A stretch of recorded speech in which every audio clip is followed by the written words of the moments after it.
The age-old question, amp modelers or tube amps? After years of comparisons and trying both options out for myself, I finally have an answer. No one cares.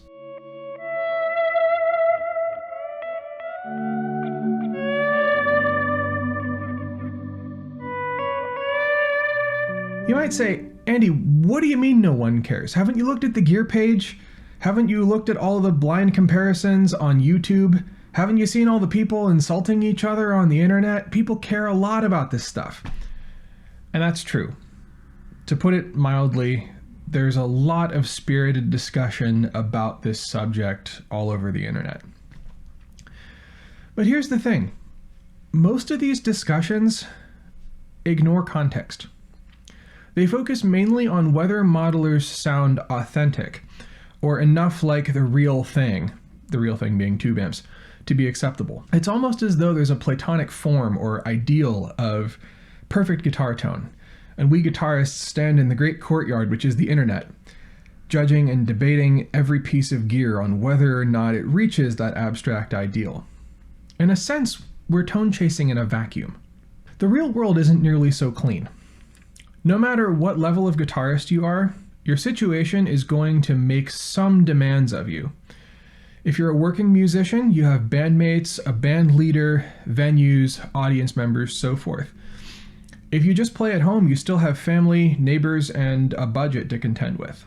The set of questions you'll have to answer for yourself about what to use will be about more than just how to get the best guitar sounds.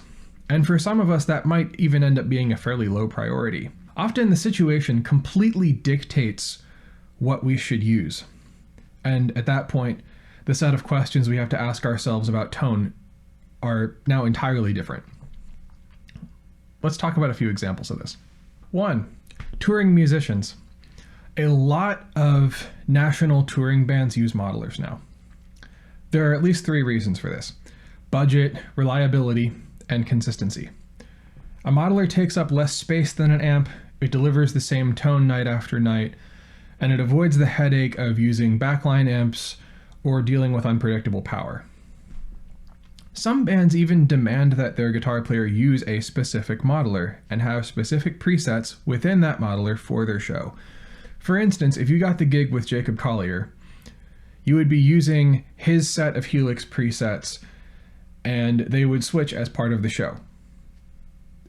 That option is completely out of your hands. Most of us aren't in national touring bands, but if an opportunity like this came your way, the question you had to ask yourself probably wouldn't be, should I bring an amp or a modeler?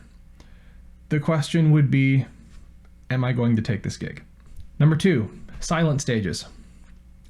Like it or not, the modern world is full of venues that discourage or outright forbid stage volume.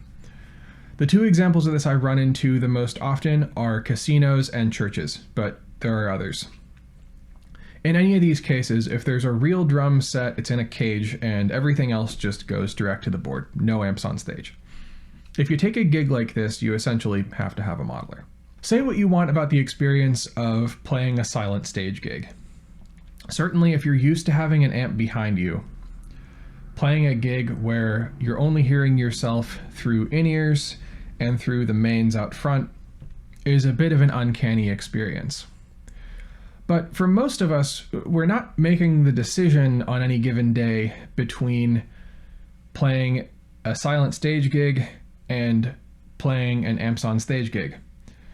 We're making the decision between playing a silent stage gig and not playing a gig. Coming to grips with a modeler will free us up to take gigs like this, play in front of other people, and connect with other musicians, which, if your goal is to play out, beats the heck out of sitting on the couch. Number 3 is playing at home. Nearly every guitar player plays at home, and everybody's home situation is a little bit different. If you live alone on a farm, your situation is different than somebody living with their wife and 2 kids in an apartment building. But in most home situations, there will be some restrictions on how loud you can play and when you can play. If you live in an apartment, for example, you had a long day and maybe you can't get to your guitar until 10:30 p.m., you're probably out of luck if you want to plug into a tube amp unless you have really understanding neighbors. If instead you want to use a modeler, your options open up. You can easily practice at any hour with headphones without disturbing anyone. This is true not just for practice, but for recording as well. You might accuse me of being uninspiringly practical here, of compromising on the pursuit of great sound just to make a buck and keep people happy. To answer that, let me take you back a couple of weeks.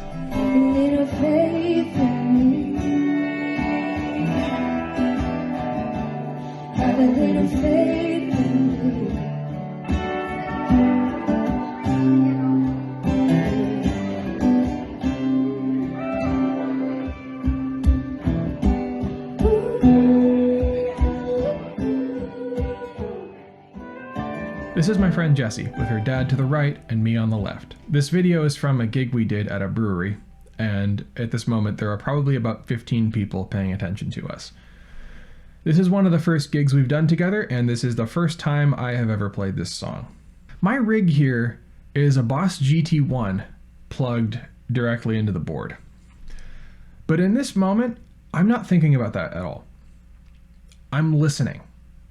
I'm locked into the way Jessie sings every line, and I'm trying to support the song and respond to her in the spaces the best I can. The cell phone video and my bad case of RBF don't do justice to how much of a joy this was. I got to speak music as a language with people who speak it too. I got to do that for people who cared. In all the discussion of what's real and authentic, I need to remember as much as anyone that is what's real. Whether you choose a modeler or an amp or something else entirely, the authenticity doesn't live in the equipment. All the equipment does is facilitate making music. And that's the realest thing. Thanks for watching. I put a link in the description to some of Jessie's music. If you liked what you saw in that clip, I think you'll really dig it. As I always say, if you're into this sort of thing, feel free to like and subscribe, and I'll see you in the next video.